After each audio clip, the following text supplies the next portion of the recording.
of insecurity in this country. From breaking news to everyday conversations, this is where Nigeria's conversations begin. We track the issues shaping Nigeria and the world today. The world is talking, and we're listening. This is Trends on LJE News. Hello and welcome to another edition of Trends on LJE News, where we bring you the latest and developing stories in Nigeria and of course across the globe. My name is Omotola Adeleke, and of course I have my guest in the studio, Barrister Memeh. You're welcome. How are you doing, sir? I'm doing very fine. Thank you very much. Good morning, Nigerians. Good morning, viewers. Pleasure being here. All right. We also have Mr. Shedrach here with us, of course. Mr. Shedrach, did you plan it with Barrister Memeh to put on white? I don't know. Or it just happened? It happened. We wish that it can also happen like that in Nigeria. We wake up and things are just white. Just white. And we enjoy ourselves. You're welcome, sir. Thank you. All right. Don't forget, you can be a part of our growing online community by hitting that follow, like, and share button right now on all platforms at LJE News. Now, let's quickly run through our headlines for this edition of Trends. Petrol prices jumped twice in 24 hours after NNPCL orders adjust pump rate. Senate set up ad hoc committee to harmonize Electoral Act amendment ahead of 2027 elections. 2027 polls. Shari'ah Council warns against compromised elections, questions credibility. 2027 polls. Christian clerics reject calls to remove INEC chairman. Anambra traders, of course, promise to resume Monday as Soludo moves to end seat at home. Sowore condemns police use of tear gas, warns of deadly risk to protesters. Let's move on to the first story for today. The Nigerian National Petroleum Company Limited, NNPCL, and other filling stations have increased petrol pump prices twice within 24 hours across Abuja and other parts of Nigeria. A survey on Thursday showed that NNPCL outlets adjusted prices to 875 naira per litre, up from 839 naira recorded on Wednesday. The new rate was observed in Gwarimpa, Kubwa, Zone 6 and 4, among other locations. A station attendant confirmed the adjustment took effect Thursday morning, noting prices had earlier risen from 815 naira to 839 naira. The development means NNPCL raised fuel prices by 16 naira within a day.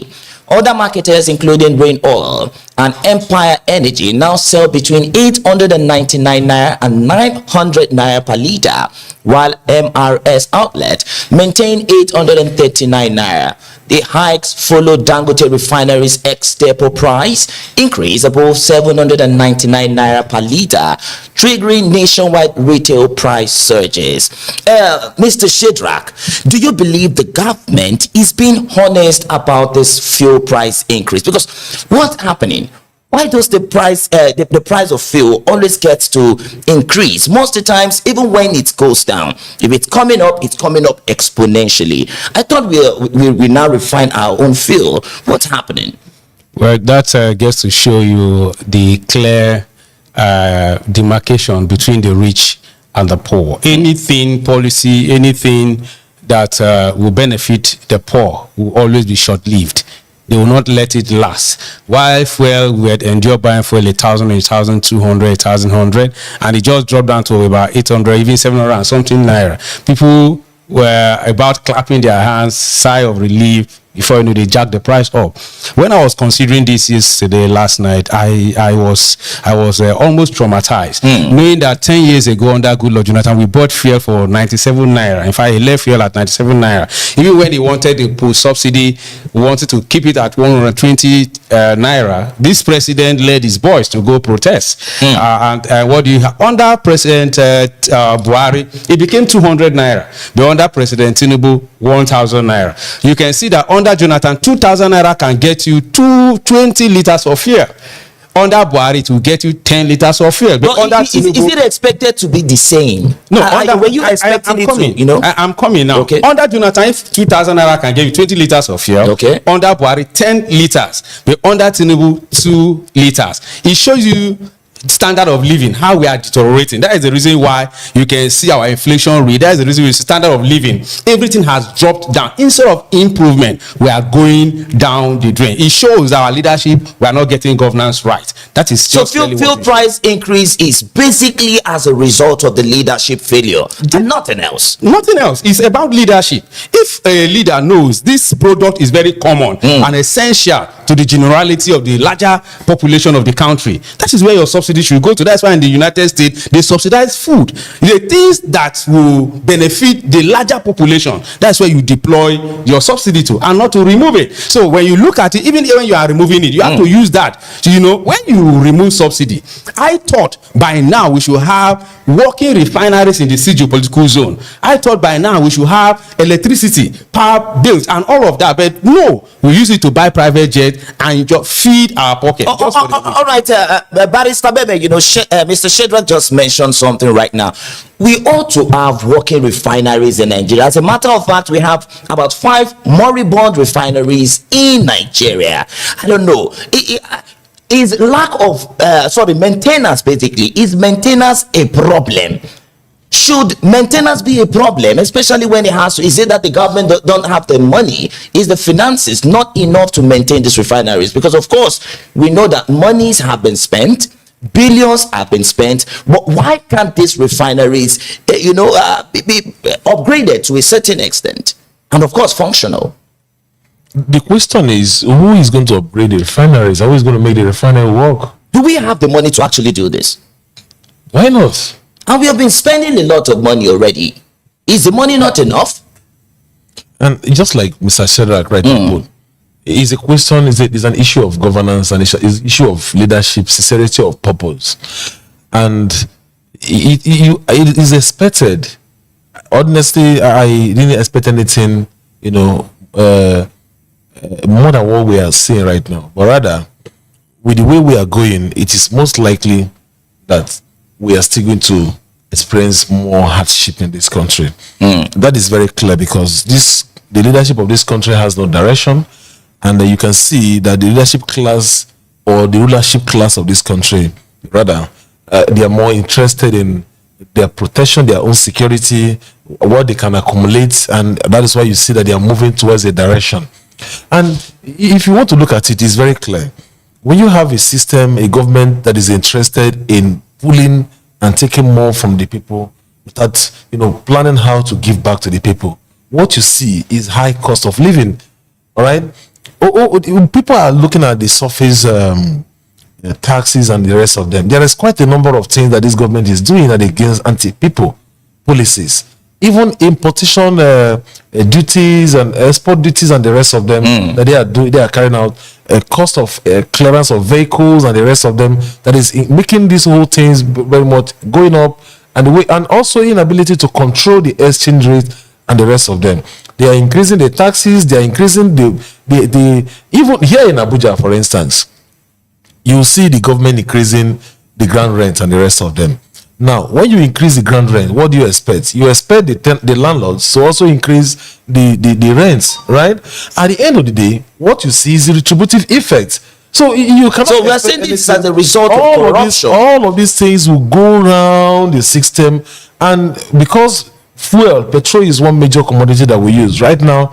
I'm sure this studio is running on generator, and whether you like it or not, whatever you're doing, you are moving from one place to another, you're still going to burn. You still need to depend on fuel, and that is why we are looking at this fuel issue. But there's quite a number of things that is not going well in this. But let's come to think of it.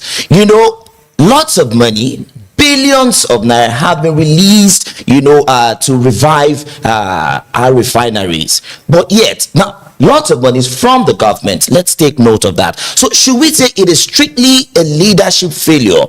Because monies are being released to the people who are supposed to maintain this, or who are supposed to actually revive these refineries. But what is happening?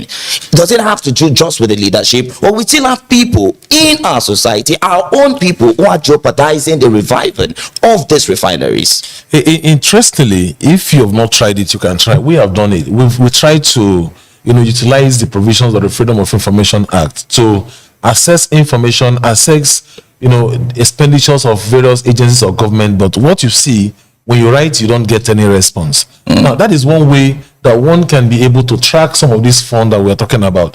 Except you have to take them to court and get court order just for you to access information. So are we saying these monies are not being sent to the people who are supposed to, revive this refinery? I honestly doubt, because when these budgets, when you look at Nigerian budget, I don't know if you have had access to the budgets, even the 2026 budget.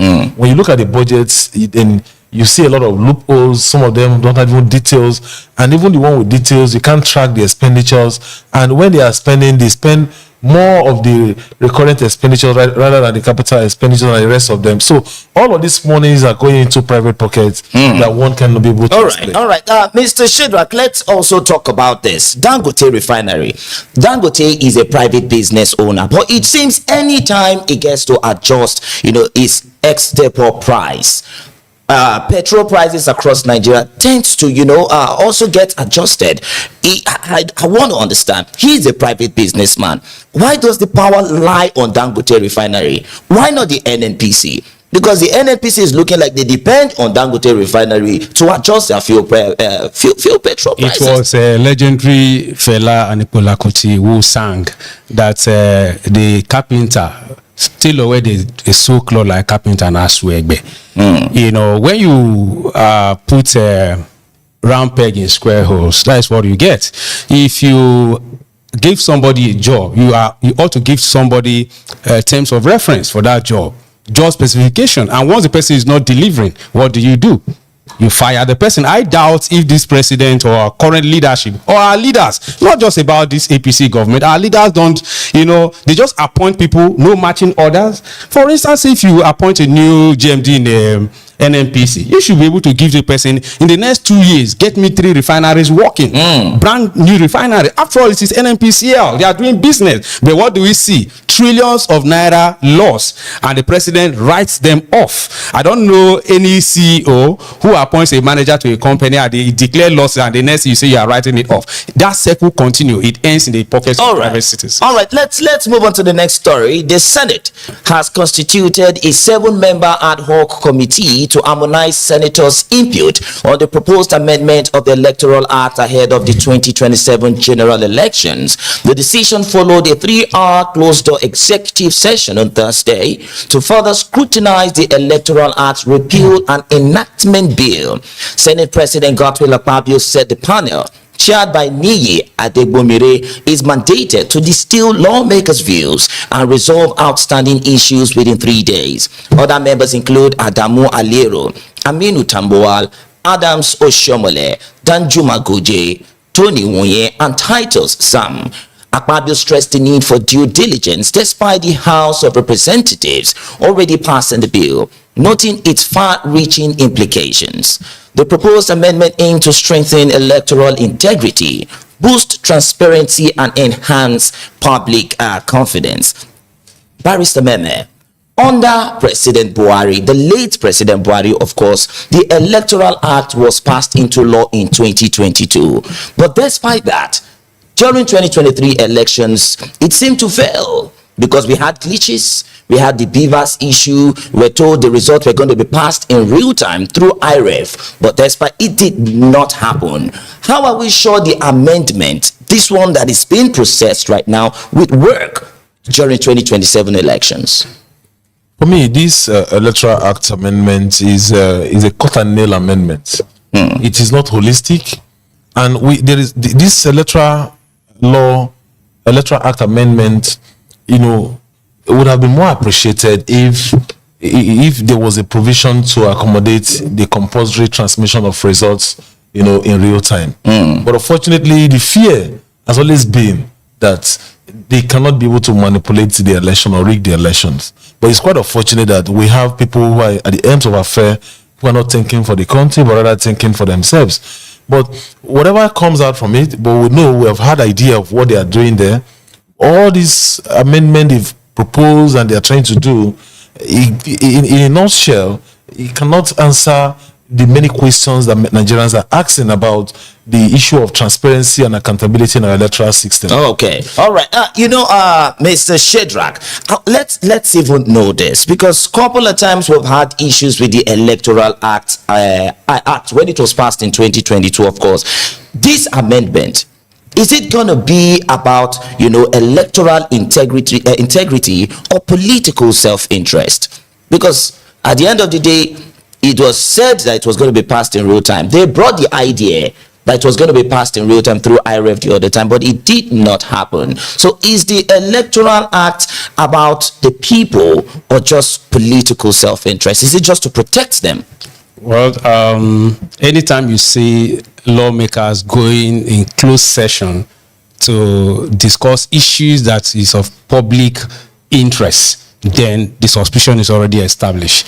Just like Bar Memeh said, unfortunately, this would have served the nation well, but they are scared. In fact, if you look at section 60 sub 5 of this 2025 Amendment Act, which deals with transmitting elections, they remove the word real time. And that is the issue. The main issue is transmitting it real time. So please, I want Nigerians to pay attention to details. If at the end of the harmonization committee they bring for, let us go back to section 60 sub 5, where it talks about amending it so that they can include transmission of result in real time. That word must be captured, because at the end of the day, it is the judiciary, it is the law that will test all of this. So it is not even whether you amend the laws or what. It is okay to amend to capture issues like using NIN as a requirement for voter registration, inmate voting, and what have you. But at the end of the day, is this thing consistent with our laws, so that we will not end up doing all of this exercise, burning taxpayers' money when you test it before the law and it falls? But do you think if the results are being passed in real time, it will not be able to be, or whoever who wants to manipulate it will not be able to achieve such purpose? It is very clear, just like what happened in 2022 election. That's why I'm very sad that sometimes we are chasing the wrong things. As far as the Electoral Amendment Act 2022 was concerned, it was perfect. Nothing happened. It is human element. It was one man that was in charge, Professor Mahmood, that spoiled the election. Nothing was wrong with our electronics. Everything functioned well. Everything that happened there is human element. We saw it. What do you mean by glitches? Where at the same time you voted for president, senate, and house of rep, you were able to transmit senate and rest, but you couldn't transmit president. So that is something that is very open to all. But Nigerians again failed to prosecute somebody like the former INEC chairman, but it was rewarded. In Nigeria, we do reward bad doings. All right, let's move on to the next story. The Supreme Council of Sharia in Nigeria has warned it will not recognize and legitimize elections conducted under compromised conditions, stressing the need to protect democratic credibility ahead of the 2027 general elections. The position was announced at its annual pre-Ramadan lecture and General Assembly in Abuja. Council President Sheikh Bashir Aliyu Umar said public trust in electoral institutions, particularly INEC, is vital to national stability, warning that elections lacking integrity would not command legitimacy. Beyond elections, the council raised concerns over worsening insecurity, economic hardship, and declining public trust nationwide. It condemned all forms of violence, rejected inflammatory narratives on religious conflicts, and urged responsible discourse. The body also criticized aspects of tax reforms, reaffirmed Muslims' constitutional right to practice Sharia, and restated its commitment to peaceful coexistence. Mr. Shedrach, you've heard what the Shari'ah Council had said. We also had the Muslim right concerned people who also came out to mention, in fact, they are calling for the sack of the INEC chairman, Joash Amokpiton, because he authored a legal brief in 2022 when he wrote about Christian genocide and sent to the United States of America. But you think that legal brief should be a yardstick to question the integrity of Joash Amokpiton? Do you think he will probably be biased because of that particular legal brief. It's very unfortunate that what our security agencies should be doing, anytime people, divisive-minded people like this speak, they should just raid in immediately to arrest certain people. You can't talk about demarketing Nigeria when only you hear from people reading out statistics. But when people like this who are presented themselves as religious bigots speak in a tone that should enforce division of this country. So you think they don't have the right to call for the sack of the INEC chairman who clearly supported Christian genocide? They have the right. They have the right to call for the sack of anybody, but not on the basis of religion. Because today, I can tell you that this council of Muslim, whatever names they are called, knew that the last two INEC chairmen that we have were Muslims. They were comfortable to have a Muslim INEC chairman who declared result in the midnight when people were sleeping and cannot present 25% of those results. They relied upon the court to justify his pronouncing President Tinubu as leader because they were okay. We had a minister of communication, Professor Pantami, who was a terrorist, former minister who was a terrorist sympathizer according to our Terrorism Act. Terrorist sympathizer, track record. But what did they say? He supervised a very sensitive aspect of our national development as our communications. At the time where we were battling with terrorists in this country, they kept quiet. It is on record that they came up to his defense. When people raise an eyebrow, they say, no, he did that as a young man. He has repented now. They were comfortable handling him handling the affair. This current President Bola Tinubu, was once the person who said in national news that he does not believe in one Nigeria. They are comfortable to have a Muslim who does not believe in one Nigeria before to be the president. But now they are judging Amiputon based on what he has said before. Of course, we should judge him by his competence to deliver the job that has been given to him. It has job prescription, and not to begin to now talk all about his son because he's a Christian. This fuels ethnic division, the national disharmony. So they should wade into it that people like this should be arrested. All right, Barrister Memeh, do you think religious bias should be used as a yardstick to call for the sack of the INEC chairman? Well, I'm not seeing any evidence of religious bias. Okay, just like my position has always been that there's Christian. You mentioned one time that there's Christian genocide in Nigeria. Look, there is no doubt about that. If anybody wants to call me out tomorrow because maybe I got an appointment tomorrow or anything happens and you want to remind me of my statement, I will clearly state it again that as of today, that there appears to be Christian genocide. It is very clear because worshippers have been taken to by the jihadists, the terrorist group, and many of these, of course, we know that most of these terrorist groups are Muslims.